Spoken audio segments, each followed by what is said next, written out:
لوگو اپنے پروردگار سے ڈرو کہ قیامت کا زلزلہ ایک حادثہ عظیم ہے۔ اے مخاطب، جس دن تو اس کو دیکھے گا اس دن یہ حال ہوگا کہ تمام دودھ پلانے والی عورتیں اپنے بچوں کو بھول جائیں گی اور تمام حمل والیوں کے حمل گر پڑیں گے، اور لوگ تجھ کو مدہوش نظر آئیں گے، حالانکہ وہ مدہوش نہیں ہوں گے بلکہ عذاب دیکھ کر مدہوش ہو رہے ہوں گے۔ بے شک اللہ کا عذاب بڑا سخت ہے۔ اور بعض لوگ ایسے ہیں جو اللہ کی شان میں علم کے بغیر جھگڑتے اور ہر شیطان سرکش کی پیروی کرتے ہیں، جس کے بارے میں لکھ دیا گیا ہے کہ جو اسے دوست رکھے گا تو وہ اس کو گمراہ کر دے گا اور دوزخ کے عذاب کا رستہ دکھائے گا۔ لوگو، اگر تم کو مرنے کے بعد جی اٹھنے میں کچھ شک ہو تو ہم نے تم کو پہلی بار بھی تو پیدا کیا تھا، یعنی ابتدا میں مٹی سے، پھر اس سے نطفہ بنا کر، پھر اس سے خون کا لوتھڑا بنا کر، پھر اس سے بوٹی بنا کر جس کی بناوٹ کامل بھی ہوتی ہے اور ناقص بھی، تاکہ تم پر اپنی خالقیت ظاہر کر دیں۔ اور ہم جس کو چاہتے ہیں ایک میعاد مقرر تک پیٹ میں ٹھہرائے رکھتے ہیں، پھر تم کو بچہ بنا کر نکالتے ہیں، پھر تم جوانی کو پہنچتے ہو، اور بعض قبل از پیری مر جاتے ہیں،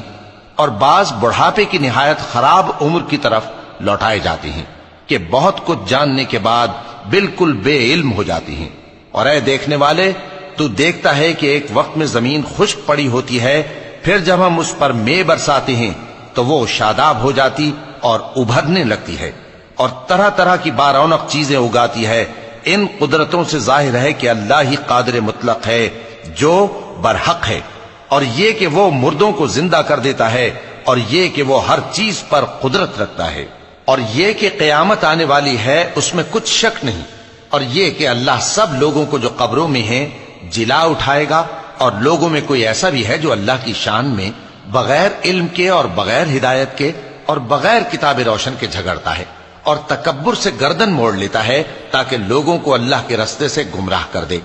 اس کے لیے دنیا میں ذلت ہے، اور قیامت کے دن ہم اسے عذاب آتش سوزاں کا مزہ چکھائیں گے۔ اے سرکش، یہ اس کفر کی سزا ہے جو تیرے ہاتھوں نے آگے بھیجا ہے، اور اللہ اپنے بندوں پر ظلم کرنے والا نہیں۔ اور لوگوں میں بعض ایسا بھی ہے جو کنارے پر کھڑا ہو کر اللہ کی عبادت کرتا ہے، اگر اس کو کوئی دنیاوی فائدہ پہنچے تو اس کے سبب مطمئن ہو جائے، اور اگر کوئی آفت پڑے تو منہ کے بل لوٹ جائے، یعنی پھر کافر ہو جائے۔ اس نے دنیا میں بھی نقصان اٹھایا اور آخرت میں بھی، یہی تو صاف نقصان ہے۔ یہ اللہ کے سوا ایسی چیز کو پکارتا ہے جو نہ اسے نقصان پہنچائے اور نہ فائدہ دے سکے، یہی تو پرلے درجے کی گمراہی ہے۔ بلکہ ایسے شخص کو پکارتا ہے جس کا نقصان فائدے سے زیادہ قریب ہے۔ ایسا دوست بھی برا اور ایسا ساتھی بھی برا۔ جو لوگ ایمان لائے اور عمل نیک کرتے رہے، اللہ ان کو بہشتوں میں داخل کرے گا جن کے نیچے نہریں بہ رہی ہیں۔